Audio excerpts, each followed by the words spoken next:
취임 100일을 맞아 조 바이든 대통령이 1시간여 동안의 첫 의회 연설에서 6조 달러나 되는 더 나은 미국 재건을 위한 세 가지 플랜 가운데 4조 달러 규모의 인프라 방안과 2조 달러의 세금 인상을 과감하게 꺼내들고 이른바 현장 세일에 돌입했습니다. 바이든 대통령은 첫 의회 연설에 이어 29일 애틀란타, 30일 필라델피아를 돌면서 관철 캠페인에 나서고 있습니다.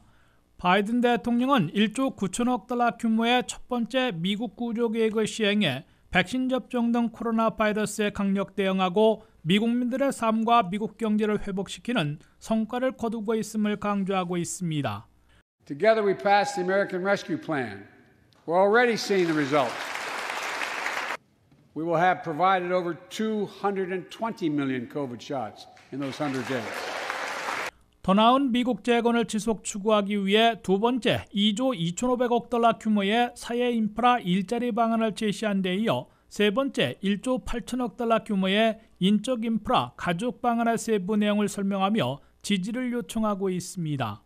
The American Families Plan tonight, which addresses four of the biggest challenges facing American families and in turn America.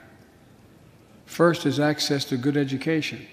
미국 가족 플랜에서는 3, 4살의 유아원인 프리스쿨을 무상교육시키고 커뮤니티 칼리지 첫 2년간 수업료를 면제하는 교육 투자에 중점을 두고 있으며 맞벌이 또는 워킹맘들의 최대 고민거리인 자녀 보육에 드는 비용을 전액 지원하겠다고 제안하고 있습니다.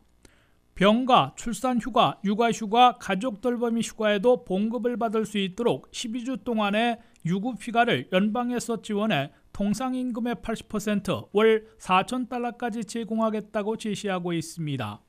인프라 투자 재원을 마련하기 위해 바이든 대통령은 40만 달러 이하에는 세금을 한 푼도 올리지 않는 대신에 부유층 기업들은 공평하게 세부담을 해야 한다며 증세를 공식화했습니다. I will not impose any tax increase on people making less than $400,000. But it's time for corporate America and the wealthiest 1% of Americans to just begin to pay their fair share. 10년간 2조 달러 인상하려는 바이든 4대 증세안은 최고소득세율을 현재 37%에서 39.6%로 환원하고 기업 법인세를 21%에서 28%로 올리며 다국적 기업의 해외 수익분에 최저세를 부과하고 자본이득세의 경우 연소득 100만 달러 이상에 한해 현재 20%를 40%로 2배 인상하겠다고 밝히고 있습니다. 하지만 바이든 대통령이 4조 달러의 인프라 방안을 위해 2조 달러 이상 세금을 올리겠다고 공언해 공화당의 결사저지에 부딪히고 있습니다. 여기에 미국민들의 상당수가 직접 지원받았던 첫 번째 미국 구조계획과는 달리 인프라 방안은 간접시설 지원이어서인지 열렬한 지지 열기가 뜨거워지지는 않고 있습니다.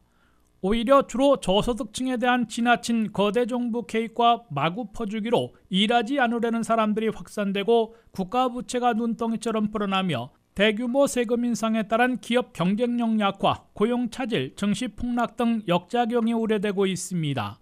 지지 여론이 약해지면 민주당 상원의원 50명 가운데 7명에 달하는 중도 타협파들이 법인세 인상폭을 28% 대신 25%로 낮추는 등 축소 타협을 요구하게 될 것으로 예상되고 있습니다.